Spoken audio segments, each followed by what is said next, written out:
Good evening students. हम लोग यहां पर पढ़ रहे हैं वेक्टर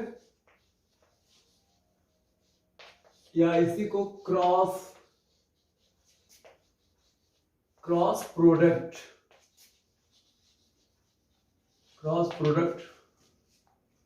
ऑफ टू वेक्टर्स। इसको हम लोग स्टार्ट कर चुके थे और थोड़ा सा कॉन्सेप्ट हमने आपको इसका बताया हुआ था। तो कैसे डिफाइन किया गया है, दो वेक्टर का क्रॉस प्रोडक्ट कैसे डिफाइन करते हैं, एक बार जल्दी से देख लेते हैं, उसके बाद फिर आगे स्टार्ट करते हैं। तो यहां पर मान लेते हैं let theta be the angle between vector A and vector B. हमारे पास दो वेक्टर है, vector A and vector B. तो इसके बीच एंगल अगर थीटा है, और लेकिन यहां पर जो थीटा है वह 0 से पाई के बीच लाइज करेगा, यानी 0 से 180 डिग्री के बीच में। तो इसको तो ऐसे भी लिखा जा सकता है पाई, ठीक है। जैसे मान लिया कि देखिए कैसे डिफाइन है क्रॉस प्रोडक्ट, हमने एक वेक्टर ए बनाया और एक वेक्टर बी, इसके बीच एंगल थीटा है। तो इसके पहले मैं आपको यही बताया हुआ था कि वेक्टर ए और वेक्टर बी को डिफाइन किया गया है कि वेक्टर ए और वेक्टर बी का क्रॉस प्रोडक्ट अगर बीच एंगल थीटा है तो vector A cross vector B, इसके पहले वाली वीडियो अगर आप जरूर देख लीजिए उसको।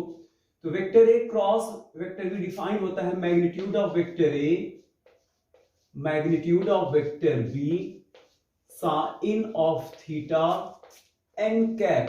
एन कैप क्या है कि यूनिट वेक्टर है और ये मैग्नीट्यूड है, जो इसका प्रोडक्ट हमें मिलेगा वह एक वेक्टर ही मिलता है और ये हमें बताता है वेक्टर का मैग्नीट्यूड, और ये एन कैप डायरेक्शन बताता है। यानी आपको समझाते हैं वैसे, जैसे मान लिया कि हमारे पास कोई दो वेक्टर्स हैं, तो वेक्टर ए है और वेक्टर बी है। ये हमने मान लिया कि वेक्टर ए और ये वेक्टर बी है। इनका जब हम क्रॉस प्रोडक्ट निकालेंगे तो अगर ए क्रॉस बी करते हैं तो कुछ वेक्टर ये अपवर्ड डायरेक्शन में, इस प्लेन के वेक्टर ए और बी इसी प्लेन पर है, तो इस प्लेन के परपेंडिकुलर एक वेक्टर मिलेगा इस डायरेक्शन में, यानी अपवर्ड डायरेक्शन में, इसमें प्लेन के अपवर्ड डायरेक्शन में आएगा। तो इसके लिए एक राइट हैंड थंब रूल होता है। अगर ए का क्रॉस हम बी के साथ कर रहे हैं तो ए पर अपने ऐसे हथेली में हाथ रखिए और इसको बी की तरफ ऐसे मोड़िए, तो ये अंगूठा में डायरेक्शन बताएगा। तो वह वेक्टर कुछ ऐसे, ये वेक्टर ए वेक्टर बी, ए और बी का जब हम क्रॉस करेंगे तो ये वेक्टर ऐसे आएगा। तो ये वेक्टर ये, इसको हम पिछली बार आपको बता चुके हैं, ये इस तरह से। तो इस डायरेक्शन में, यानी इस प्लेन, जिस प्लेन पर ये वेक्टर है उस प्लेन के अपवर्ड डायरेक्शन में एक वेक्टर मिलेगा, और यह कह सकते हैं कि ये वेक्टर इस पर भी परपेंडिकुलर है और इस पर भी परपेंडिकुलर है, दोनों वेक्टर पर परपेंडिकुलर वेक्टर मिलेगा। अगर हम बी का ए के साथ क्रॉस करेंगे तो डाउनवर्ड डायरेक्शन में हमें वेक्टर मिलेगा। तो ये जो वेक्टर मिलेगा, वेक्टर की डायरेक्शन यहां चेंज जाएगी, इस तरह से होगा। तो कहने का मतलब यहां पर ये का, अगर आप वेक्टर ए है और क्रॉस वेक्टर बी है तो ये not equal to vector B cross vector A, ऐसा नहीं हो सकता। और जो ऐसा कि डॉट प्रोडक्ट में इक्वल होता था, लेकिन यहां इक्वल नहीं होगा।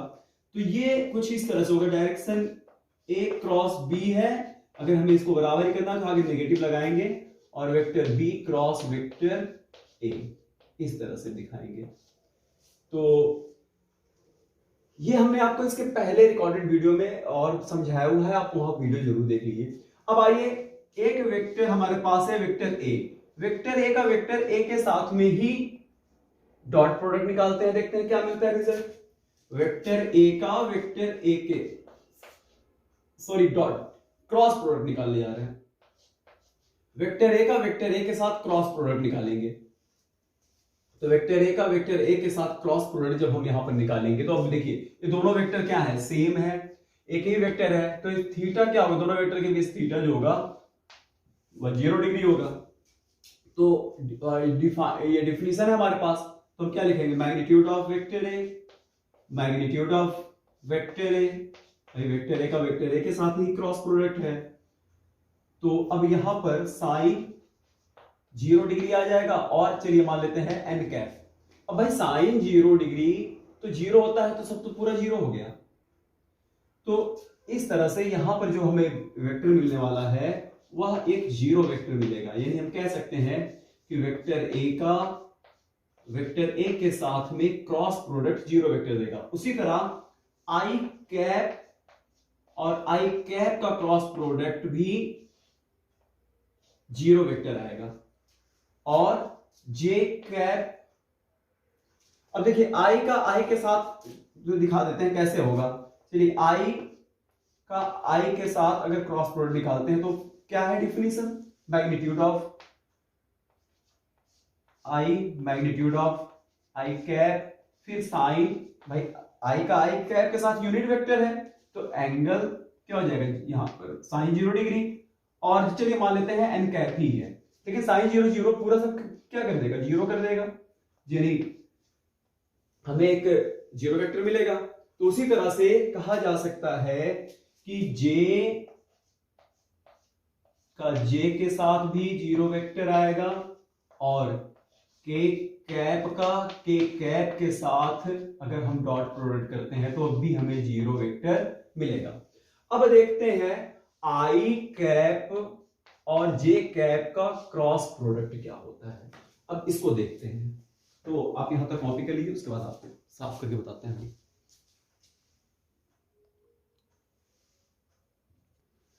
स्टूडेंट्स अब आगे हम लोग यहाँ पर आई कैप, जे कैप और के कैप को रिप्रेजेंट करने वाले हैं। तो इसके लिए हम एक 3 डायमेंशनल कोऑर्डिनेट सिस्टम बना लेते हैं और कुछ अपने सहूलियत के हिसाब से ऐसे बनाते हैं।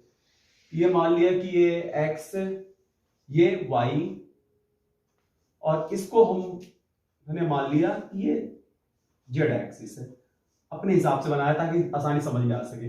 तो एक्स एक्सिस के अलोंग एक यूनिट का वेक्टर जो होता है उसको आई कैप से डिनोट करते हैं, एक ये आई कैप से हो गया। फिर वाई एक्सिस के अलोंग जो वेक्टर होता है एक यूनिट का उसको जे कैप से डिनोट करते हैं, और जेड एक्सिस के अलोंग एक यूनिट का जो वेक्टर होता है उसको के कैप से डिनोट करते हैं। अब देखिए, अब हमें यहां पर हम लोग प्रोडक्ट करने वाले हैं किसका, आई क्रॉस जे का। तो आई कैप जे कैप का, तो देखिए आई तो क्या है, ये एक वेक्टर ये है, ये आई है वेक्टर, और ये क्या है वेक्टर, ये वेक्टर तो जे है, और इसके बीच एंगल क्या है 90 डिग्री है। और हमने आपको बताया हुआ है, ये डिफाइन है कि जब दो वेक्टर का क्रॉस प्रोडक्ट करते हैं तो जो हमें रिजल्ट वेक्टर मिलता है, जो प्रोडक्ट वेक्टर मिलता है वह इन दोनों वेक्टर पर परपेंडिकुलर वेक्टर होगा। तो वो परपेंडिकुलर वेक्टर जो होता है, अब जैसे अब इसको आप ऐसे समझ लीजिए, जैसे मान लीजिए कि ये चलिए, ये हमने आपको ये एक्स एक्सिस, ये वाई एक्सिस, और यही per unit vector x axis के अलोंग यूनिट वेक्टर जो है वह आई कैप और ये जे कैप है। और अगर इसका जब ये देखिए, ये जो होता है ना, हम लोग बोर्ड पर इसको ऐसे दिखाते हैं, लेकिन ये सही में अगर आप देखोगे तो ये कुछ ऐसे होगा। तो वैसे हम लोग इसको y मानते हैं, इसको x मानते हैं, इसको z मानते हैं, लेकिन यहां पर हमने इसको x माना हुआ है, इसको y माना हुआ है, और ये जो z एक्सिस है ये कुछ इस तरह से होगा। तो यानी आई और जे, आई कैप और जे कैप का जो क्रॉस प्रोडक्ट निकलेगा वह according to right hand thumb rule से उसका डायरेक्शन ये होगा कुछ इस तरह से, अपवर्ड डायरेक्शन। तो ये क्या है, ये तो जेड एक्सिस ही है, तो जेड एक्सिस की तरफ यूनिट वेक्टर जो होगा वह के कैप होगा। तो अब देखिए आई कैप और जे कैप हम निकालने वाले हैं, तो भाई डिफिनेशन हमारे पास है, तो मैग्नीट्यूड ऑफ आई, और यहां पर ये हो गया जे कैप, और उसके बाद साइन, एंगल कितना डिग्री का बन रहा है 90 डिग्री, 90 डिग्री लिखेंगे, और जो यहां पर एन कैप होगा वह इसके क्या हो गए परपेंडिकुलर, यानी यहां पर के कैप आ जाएगा ऐसे करके। तो अब साफ सी बात है, अब साइन 90 डिग्री की वैल्यू क्या होती है, साइन 90 डिग्री की वैल्यू तो 1 होती है, और आई कैप का मैग्नीट्यूड 1, जे कैप का मैग्नीट्यूड 1, तो यानी सीधा हमें यहां पर मिल जाएगा के कैप।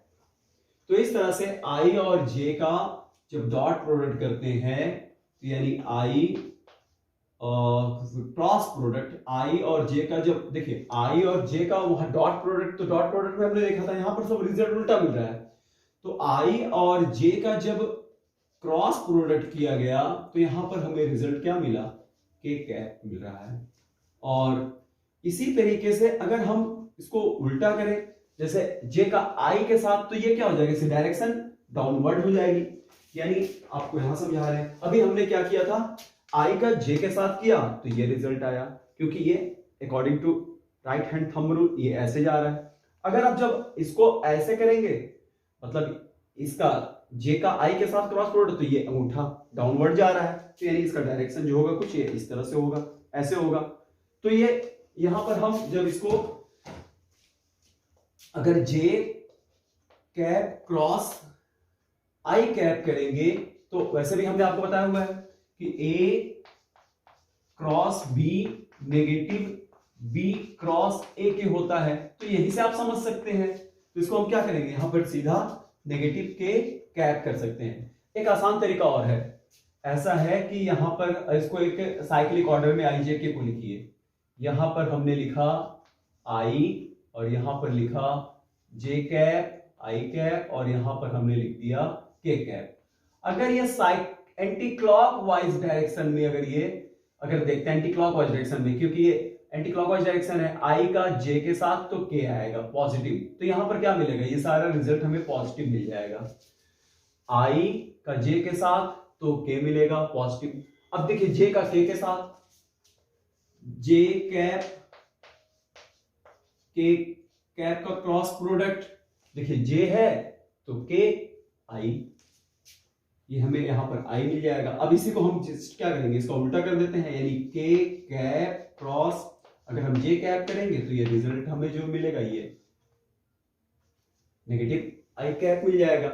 इसके लिए भी आप एंटी क्लॉकवाइज डायरेक्शन में अगर आप घूमेंगे, एंटी क्लॉकवाइज डायरेक्शन में, तो एंटी क्लॉकवाइज डायरेक्शन, देखिए एंटी क्लॉकवाइज डायरेक्शन में जब हम गए तो हमें पॉजिटिव मिला, एंटी क्लॉकवाइज डायरेक्शन में ये नेगेटिव मिल जाएगा। या आप यहीं पर देखिए आई का इसको आप एंटी क्लॉकवाइज डायरेक्शन से ही आप उसको चेंज कर देते हैं। क्या करना है, जे, और उसके बाद अब देखिए अब किसका निकालना है, के का, के और आई का, तो के कैप क्रॉस आई कैप, क्योंकि एंटी क्लॉकवाइज डायरेक्शन में जा रहा है, जे का के और के बाद आई, तो के और आई के बाद ये इसका आ जाएगा जे कैप, जे कैप। अब इसी को उल्टा अगर हम कर देते हैं, आई कैप क्रॉस के कैप, तो ये हमें देगा नेगेटिव जे कैप।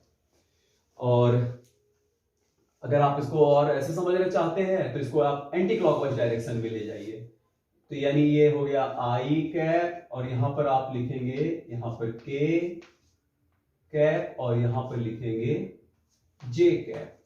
अब जब देखिए ये क्लॉकवाइज डायरेक्शन है, ये क्लॉकवाइज डायरेक्शन और ये एंटी क्लॉकवाइज डायरेक्शन है, तो क्लॉकवाइज डायरेक्शन में हमेशा ये जो मिलेगा नेगेटिव। यानी देखिए अब यहां पर हम चेक कर लेते हैं, देखिए जे,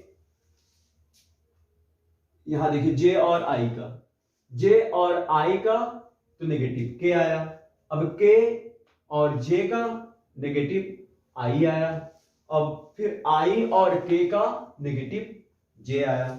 तो इस तरीके से ये हम लोग यहां पर निकाल सकते हैं। तो ये कुछ नहीं है, ये एकदम इजी है। और थोड़ा सा आप अगर ये इसके पहले वाली वीडियो अगर आप नहीं देखा है तो उसको जरूर देख लीजिए, वहां क्रॉस प्रोडक्ट का हमने कॉन्सेप्ट बताया, उसके पहले डॉट प्रोडक्ट का पूरा एक्सरसाइज कराया हुआ है। तो ये एकदम आसान है, इसमें कुछ भी नहीं है।